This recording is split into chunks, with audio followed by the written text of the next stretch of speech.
Welcome to Down to Dunk. I'm your host, Andrew Schlecht. We're part of the Athletic Podcast Network. With me today on this beautiful Monday morning is my good friend, Rylan Stiles. Rylan, what's up? What's up, Andrew?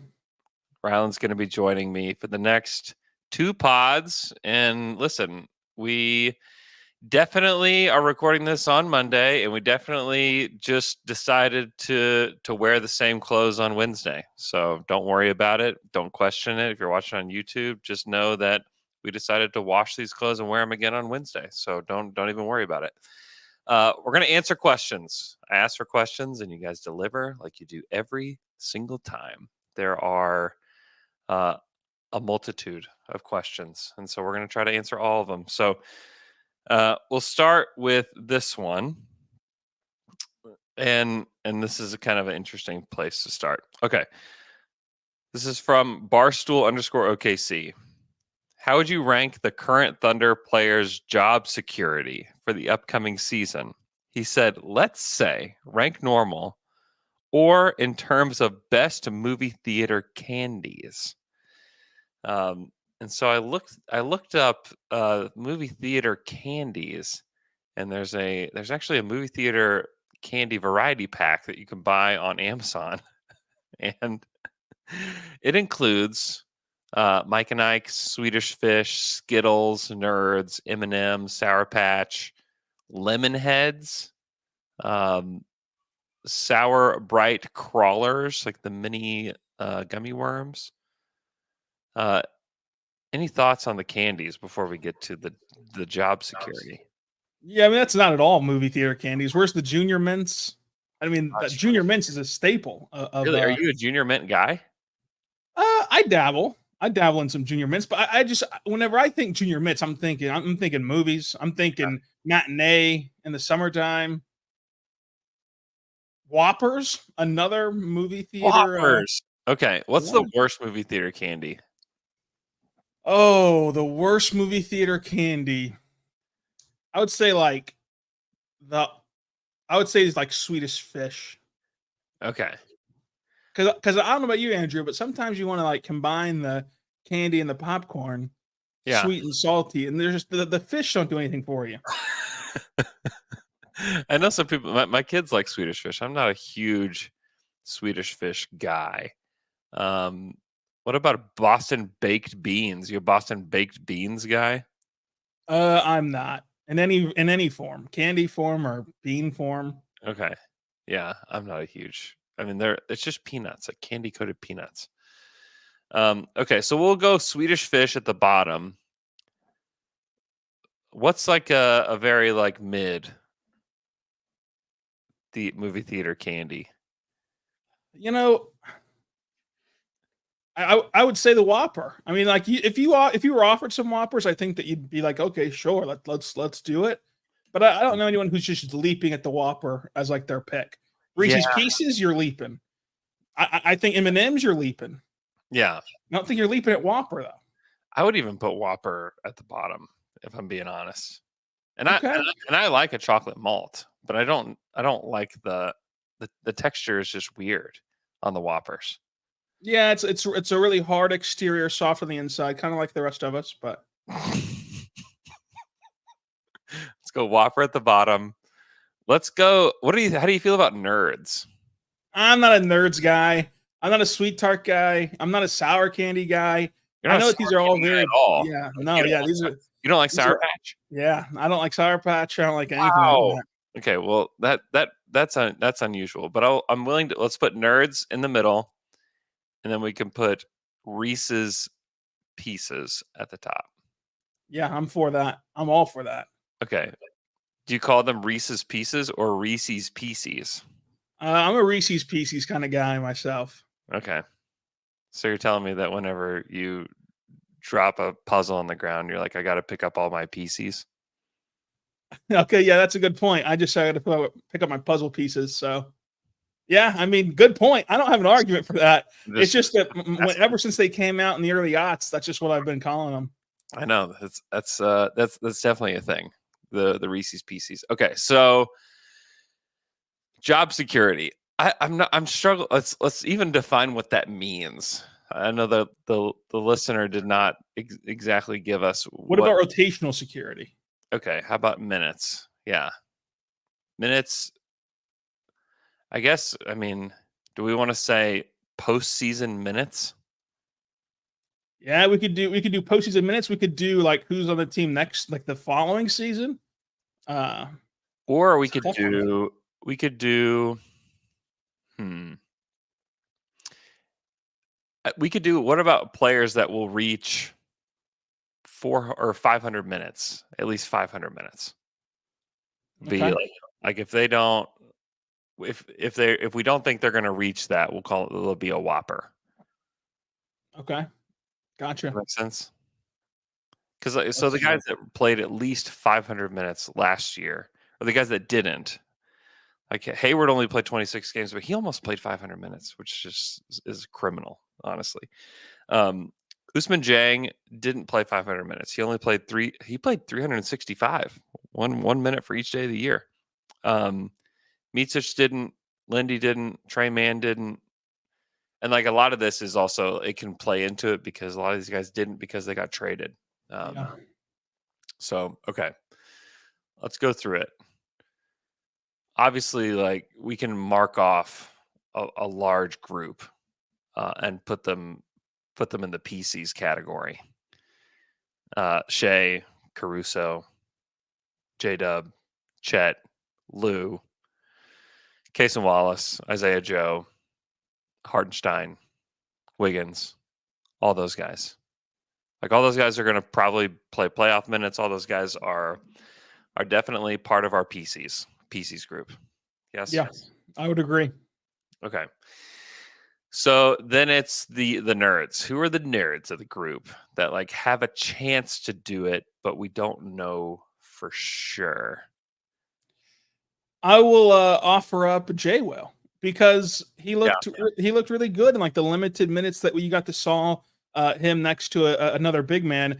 Now you have an opportunity to play him more at the four next to Hartenstein off the bench. Who knows if that lineup would work or not? But like if the sample size is real and Jay Will looks better next to another big, maybe he looks even better whenever you have a consistent big presence like Hartenstein, or you stagger him with Chet some still, or you just have a third big man, which can never be a bad thing that he plays some on his own as well. So I think that Jay Will could be a nerd.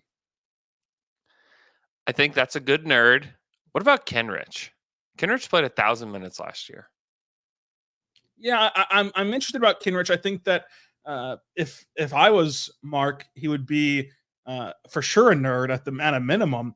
But the whole like not playing him in Dallas whenever his exact archetype and skill set would have really helped them in Dallas. Like everything from the fact that he is a guy who is an emotional leader and a physical leader in a series where you were just out physical the entire time.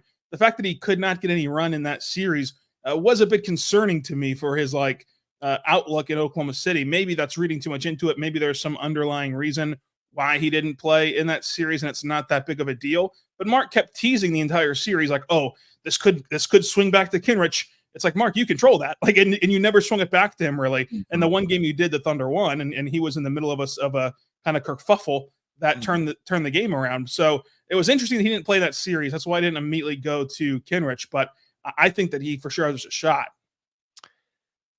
Yeah, I'm gonna go ahead and put him as a nerd. I think like there's obviously they have more good players this year than they did last year, and they have Wiggins on this on this longer deal, and they may want to just give him more minutes in general. And so I'll give Kenrich, make him a nerd. I'm trying to think who else would even qualify there. I mean, I'm probably. I mean, Jang couldn't get the minutes last year. I think the minutes are going to be harder to come by this year unless you believe in the improvement of Usman Jang enough to make the man a nerd. I am a G League guy. I'm a Jang guy, but Okay. I would argue that like Dylan Jones is a closer nerd than Usman Jang is right now. I think that the way Usman Jang's minutes will play out is that they'll play him a lot in October, November. They'll give him a shot to like make this work. and he just consistently will not be good enough yet. And they'll put him back with the G League and they'll try to continue to develop him. But maybe he is ready and like he's going to spend this whole summer and take a step forward. That's kind of the whole thing. Is like he could vastly improve in these next 2 months that we just don't see, and then he comes back a way better player. And to his credit, he's really improved each step of the way in each passing month, even though it's been in a destination where people don't see it. So like he was not involved in all the fun times last year. He was improving in the G League that no one really cared about. So I think that he could become a guy who plays consistent minutes. I think that they're going to give him a shot to, but I don't think that ultimately will happen. Yeah, I agree. I think there would have to be a pretty big change for him to get there. I'd probably put him as a whopper at the moment. And I think this position too, like how many players do you want to use in that 3-4 slot versus like Jay Will or Kinrich, who can each eat time at the 5. There's only 2 guys who you really want to play at the 5. They really like using Kinrich as a small ball 5 whenever they want to go small. I don't think that they'll just abandon the idea of going small, even with their offseason moves. And then with the Jay Will, like he's going to be your third big man on the roster, so he's going to play some, especially on back-to-backs or things like that. That'll just easily slide him into the rotation. Yeah, and like and Dub and Caruso and Dort are like wings for them.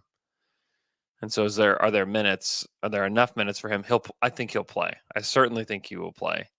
But if you look at, let's see, what has he done? So he was a nerd in year 1, 569 minutes, but only played 39 games. He played fewer games, 33 games, 365 minutes. It's hard for me to believe that there will be more minutes to come by, for him. Here's the thing, though.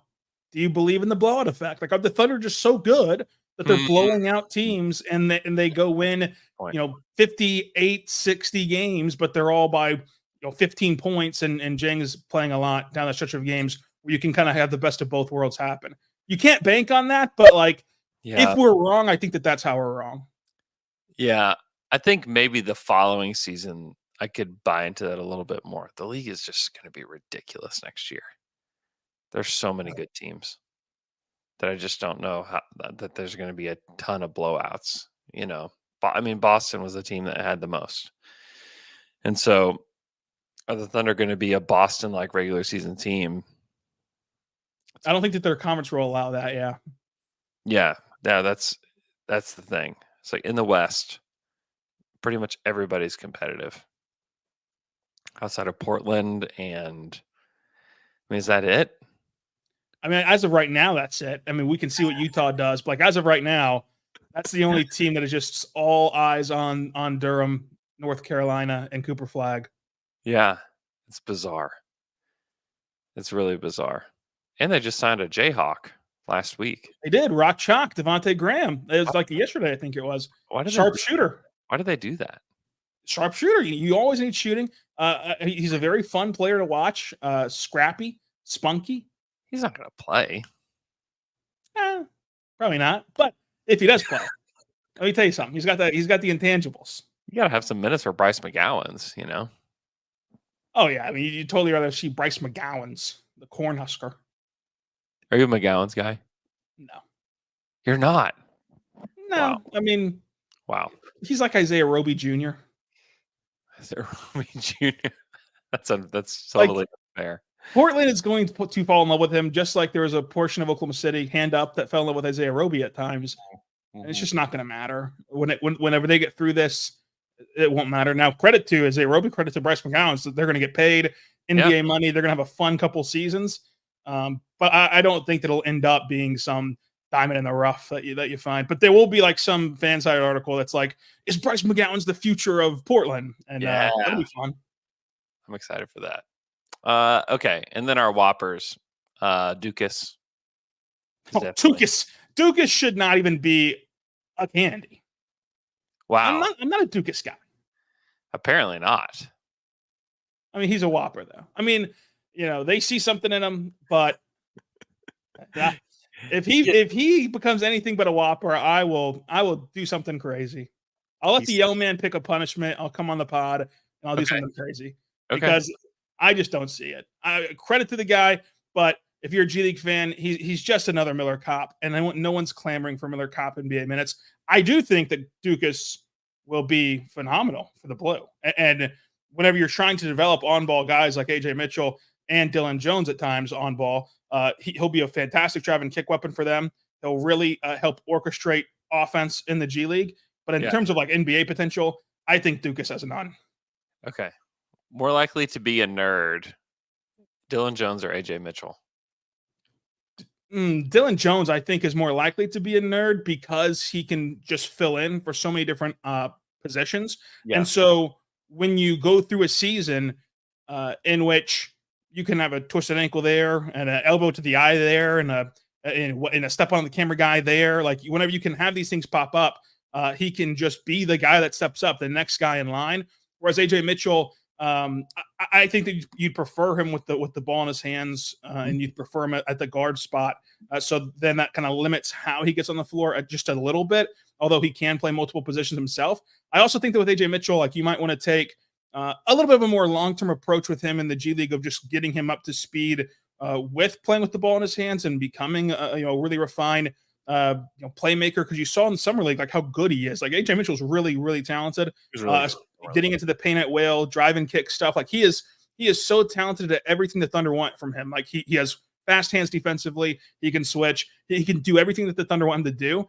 And if you just give him some time to get up to speed, like even in the G League is a huge step up in terms of like speed from where he was at a mid-major, that I think that like you give him that time and you don't rush him, he can really blossom into something down the line. And in the second half of this season, he can be really good. But if you're talking about like, not wanting to rush him until the second half of the season, I don't think that can lend itself to 500 minutes for Mitchell. But I do think that for Dylan Jones, the more unorthodox of the two, I think that the more pro-ready of the two, and someone who can play more positions, he just has more ways to get on the floor, I think. Mm-hmm. Yeah, I agree. And then our guy, Adam Flagler. Adam Flagler. I really, really love Adam Flagler. I think that like he's a wild card just because, he suffered that knee injury the day before his draft last year. Yep. He got back on the floor in like January and pushed the Blue to the G League championship. And each month that's passed by, we've seen him get better and better and better defensively. Like, how much does that continue to grow for him? Like, how much better can he get defensively? Because it's going to come down to that for Flagler. He's already undersized. How can he make up for that with screen navigation? How can he make up with that, playing off-ball defense and jumping passing lanes and becoming more athletic because he gets further removed from that knee injury? And then his playmaking as well. He has the shooting. He shot 40% last year in the G League. He is a fantastic offensive player, but he is small. Can he get better, force defensively, like we said? So if that can happen, like if we just see him continue to get better defensively as he's grown to this point, then he can absolutely make an impact. Now, will it be a 500-minute impact on a team this stacked? The odds say no, which is why he's a whopper. But he is a really good player. I really like Adam Flagler. He can really shoot it. Yeah, and that's what separates him, I think, from guys like Dukas. Like, he has an elite NBA trait. And now all you have to do is pair that with something. Can you pair that with spunky defense? So like the Thunder turned Isaiah Joe into a really, really spunky defender and someone who's made strides on that end. And there's no better developmental of defensive staff than Cam Woods and his group with the Blue. So can you add something to his elite NBA skill? Whereas like Dukas, I don't believe his shot is as good. Just one more shot at Dukas. Just one more. Just duke him. Just give him. I just don't believe he has like that elite NBA skill. Whereas I do think that AJ Mitchell and Flagler do on that two-way role. But the thing with Dukas is, if his shot does reach that 40% clip or better, he is 6'9". So like if he becomes a Flagler-like shooter with Chip England, because Chip England does work with the Blue guys too. If he does become like a really high-level shooter, you've then got that high-level shooter at a 6'9" frame. Yeah. You think he's 6'9"? 6'6". I was going to say, he's probably like 6'7"-ish. Yeah, but I was trying to give him some extra inches because couldn't we all use him? And I've been really harsh on Dukas a little bit. So I wanted to backtrack and Give him some inches. Sorry if Alex Dukas or any of his family. Look, I love Alex Dukas. Just want to apologize for Rylan. Okay, that's one question. It's been 20 minutes and 12 seconds. At Hoyas and Nats fan, is this fan base still Giddy obsessed? No. Yeah, no. At Med Thunder Up, someone on this team will be the sixth man of the year next season. Who is it going to be? I mean, I think that the answer would be in that case Isaiah Joe. It depends. Like, I think that Hartenstein's going to come off the bench. So, like, you could bring Hartenstein into the conversation. Yeah, I think it's probably Hartenstein because I'm kind of in agreement that if I were, and I've gone back and forth on this, but my guess is that they'll start Caruso and Dort, on the wing, and have J-Dub at the 4, and then they'll bring in Hartenstein, and depending on the matchup, you could bring him in for several different guys. And so my guess is Hartenstein is like probably the most impactful guy off the bench for them. Yeah, but it's hard.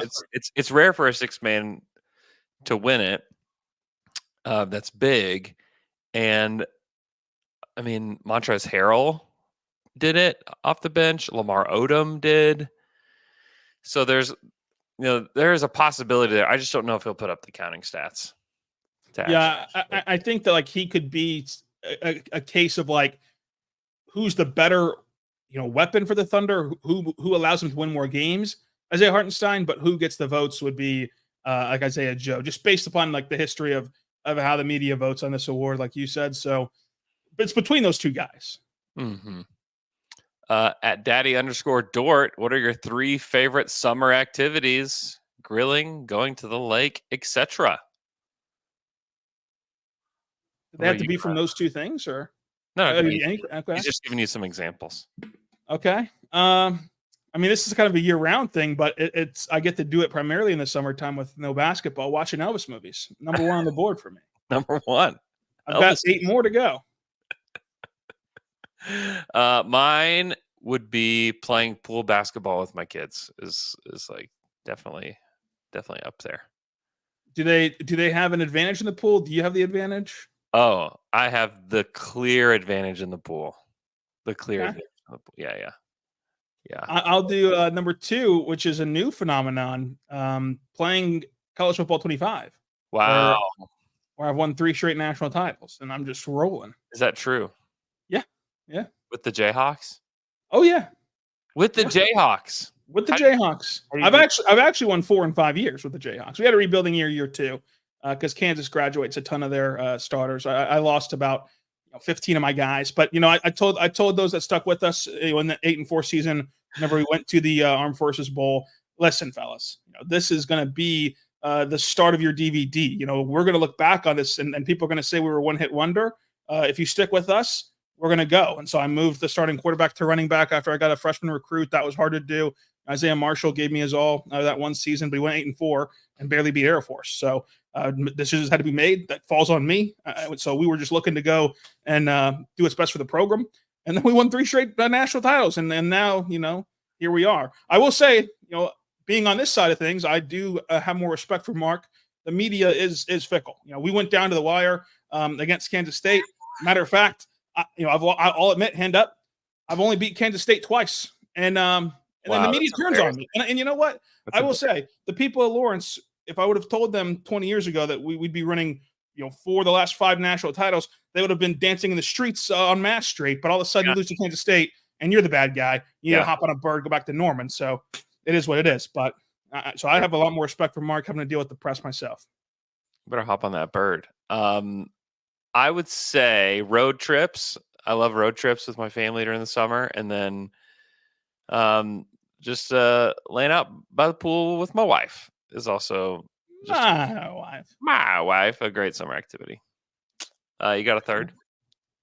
I would say either basketball or just walking my dog outside. Very fun to do that whenever it's not cold, because my dog does not like the cold at all.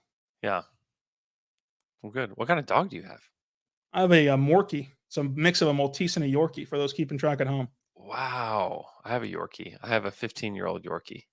Wow, she's 15. Seriously? Yeah, that's the Wow. exact age of my dog, Gilmore. Can she see? Oh yeah, she can see. She's got all of her teeth still. I mean, Okay. we're Yeah. looking good right now. I Yeah. mean, the vision. Sometimes it's as though she's gotten a concussion. Yeah. The vision sometimes it takes her a little bit to snap to, but she gets around to it. Okay. Okay. That's good. Um, at Pepsi United, if they decide to start Hartenstein, give me the pitch for Dort starting over Caruso, since Caruso is a better overall player. For Dort starting over Caruso, Yes, that's the okay. question. I think that it's pretty simple. Of those two guys, who would you rather have in the secondary unit? I think that you'd rather have Alex Caruso.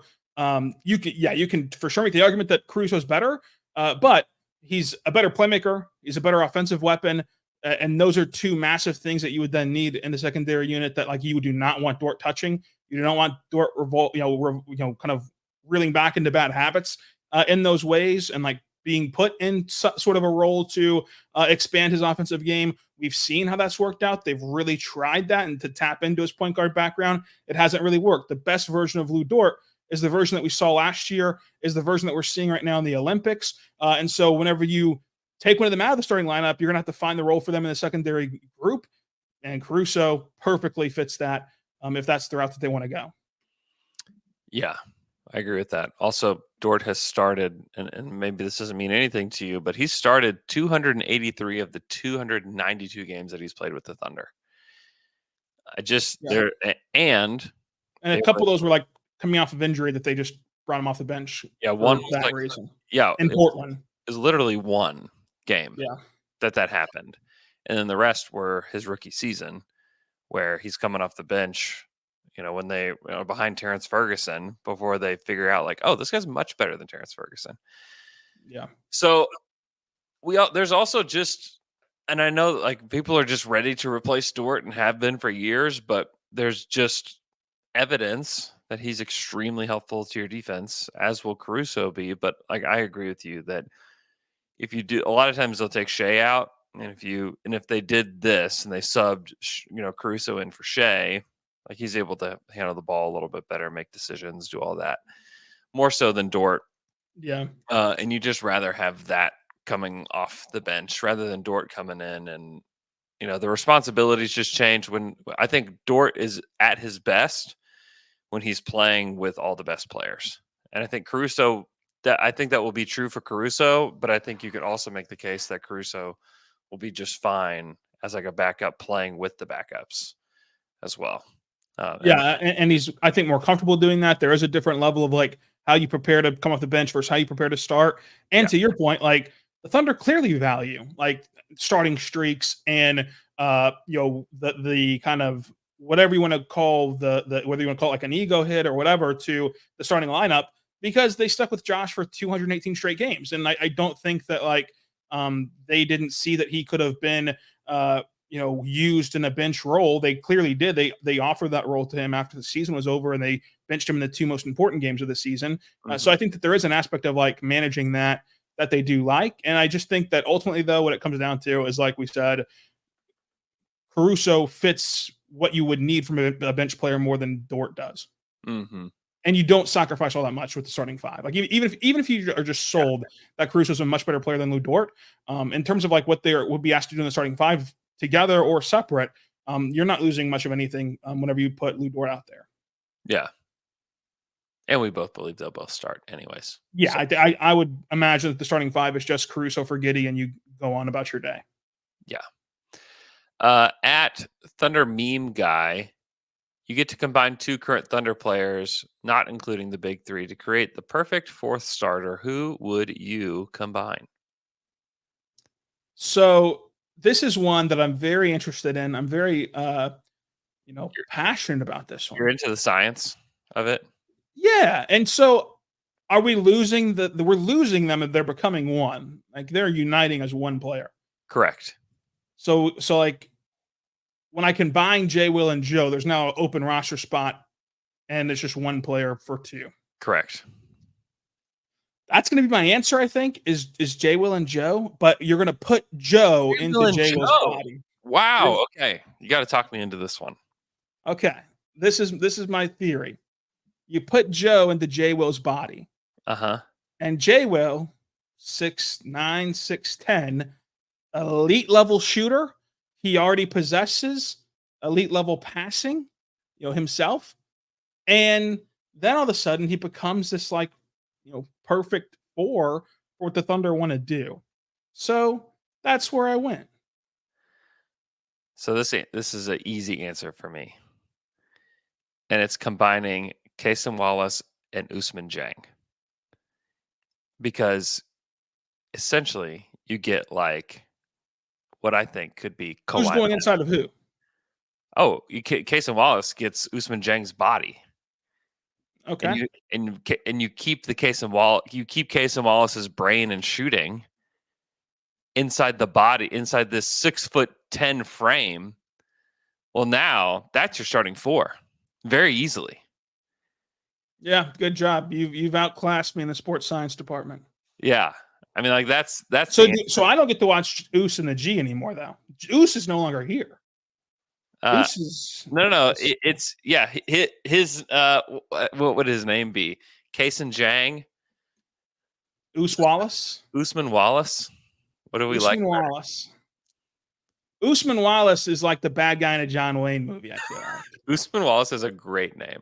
I will go. I'm picking Usman Wallace, and he's going to be an all-star because I mean, Kason Wallace is in my opinion only limited by his size. Aren't we all? Aren't we all? He's a I really and I think he's got a ton of potential still. I think there's a lot left there. But if he was 6'10", I mean, holy smokes, that's a great player. Yeah, I mean, you have for sure won that battle. I kind of I think I tried to out freak the Freaky Friday there with Joe and Jay. Well, because really, I mean, no offense to Oos, but we just did the whole nerds Whopper thing. Yeah, you didn't lose anyone in the nerds tier, and you gained a fantastic player. Yeah, you got a Pieces now. Oh, you've got a Reese's Pieces. And by the way, on the Reese's Pieces conversation, we don't have to get into it. Was that the last candy, evolution? Because that came out in like the late early aughts, and since then, what's the latest candy on the block? Skittles Littles. Is that just miniature Skittles? Yeah. Oh, I haven't seen those. But to me, we're really shrinking what our minds used to go to. Our minds used to go to let's turn a peanut butter cup into a Reese's Pieces. Let's get baby bottle pops. Yeah, like that. Let's just dip stuff in weird powder, which could have been other stuff. Like we used to really be adventurous. There. I'm telling you, there's a lot of adventure out there right now. Oh, really? Okay, that's on me. I didn't know that. Yeah. They also have giant Skittles that are 3 times as big. So you have the littles and you have the ones that are 3 times as big. So when you say little, you're not like meaning like fun size Skittles. The actual circumference of the Skittle, that's shrunken. Yeah. Like you have M&M minis. Okay. It's like that. It's like that. They come in the tube. Oh, I did like the tubes. Yeah. You know what else I liked? Fake cigarettes. Yeah. They banned those pretty quickly in my life, but there was a small portion where you could go down to the Lawton Central Mall and get yourself some fake cigs. And boy, which one? which ones? The gum ones or the ones that are like candy sticks? Oh, it was like a chalky mess. The gum ones were great because you could blow into them, and they put so much sugar, like powdered sugar, over it underneath this paper that you could blow into it, and it would blow sugar dust out. It looked like smoke. Yeah, that was above our pay grade at Lawton. We just had the chalk painted cigs. Folks, read the general warning out there. Don't actually go do anything like that. But after a long day at daycare, when you get to rip a candy cig at the Central Mall, you're alive. Also, do you know who Ryan Trahan is? I can't say that I do. He's a YouTuber that like all kids are obsessed with. He has this candy called Joyride candy. Have you heard of this? I'm not. So it's at Target, and it's expensive, but it's got like 80% less sugar. It's they use like all natural ingredients and stuff like that. That's one that like my kids are pretty in on right now. So I mean, there's a lot of candy going on. I'm just telling you, lots of stuff. Okay. At Total Thunder Guy, if you were forced to make one cartoon character a permanent member of the podcast, who would you choose? Top Cat. Huh? Top Cat. What's Top Cat? You don't know about Top Cat? Top Cat. He's this cat that walks around New York and he's eating hot dogs and having a good old time. Top Cat. He reminds me of like the Johnny Paycheck of cartoons. This is like an old cartoon. Oh yeah, this was a I'm up way too late watching Boomerang cartoon. It only existed for 1 year. Really? 1961 to 1962. It was on Boomerang, I'm not kidding you, nightly. Wow. Which means I've had to have seen the same episode like 17 times and never realized I've seen the same episode. Because it was on Boomerang all the time, to where I thought it was like one of the best cartoons of all time. Wow, really? I've never heard of Top Cat. Really? That is shocking to me. Because you know what? Our good friends over at the Me TV, where the Thunder played basketball, they've came out with a new invention called like Me Cartoons. And one of their biggest poster boys for their new cartoon network, which launched in June, cut the check, we're doing a promo here, was Top Cat. Wow. And so that then reaffirmed my theory that Top Cat was just this widely known cartoon. So, I hope we can cut this part out, so I'll just act like I didn't say that answer. Maybe I'm the one that just doesn't know about Top Cat, but I mean, it's a group of cats going around New York eating hot dogs and solving issues. Let us know if you're into Top Cat. Mine is clearly Bugs Bunny, and it's because he has been in both Space Jam movies and has acted with Michael Jordan and LeBron, and he could come and tell us some stories from being on the set. So, well, that's certain. In honor of our pals on the Fry Pod, I'd be remiss if we didn't bring up Lola Bunny. Lola Bunny would. Yeah, I think L-Man would like to have Lola Bunny as. Wouldn't we all? Wouldn't we all? We'll do one more question, and then we will kick to part 2 that will run on Wednesday. This comes from James Engel 29. Who would start the most games? Who do you think will start the most games this year? We've kind of already answered this, but Joe, Kaysen, Caruso, Hardenstein. I think we both think it's Caruso. Yeah, Caruso. And then I might go Kaysen, then Joe, then Hardenstein. Wow, Hardenstein the very last for you. Yeah, I honestly just think it's going to be probably about injuries and like injury replacement from there. I have a hard time believing that they would start double big in several different cases throughout the year. And maybe I'm wrong. Maybe they will fluctuate who they start there, but I just tend to believe they'll start the same guys and then they'll adjust as the game goes on. And also the Thunder have done what they can to force other teams to play their style rather than them falling into playing double big because of a particular matchup. They played really small, and like there were games against Minnesota where they just didn't play Jay Will at all and just stayed small the whole game and were really good. And so I don't think that, at least through this portion of Daigneault's career, he typically hasn't adjusted, from what he sees on the other side. He will do what he thinks is right no matter what. Yeah, that's very true. I think that you get more out of junking up the game once it's already began with the two bigs. Like if you're trying to throw them a look that they've rarely seen and like, let's play Chet and Hartenstein, I think you get more of that if you do it within the flow of the contest that's already began, rather than if you do it prior to tip off for your starting five. And then like you mentioned, and the conversation we had with Dylan Jones earlier, of like, there's just more ways for Kaysen and Joe to get into the starting five because they can fill more positions than Hartenstein can. So Hartenstein, you're looking at like one guy you need to fill in for, whereas with the other couple guys, they can fill in with 4 other positions on the court for some of them. Mm-hmm. Yeah, totally. All right. Thanks so much for listening to this show.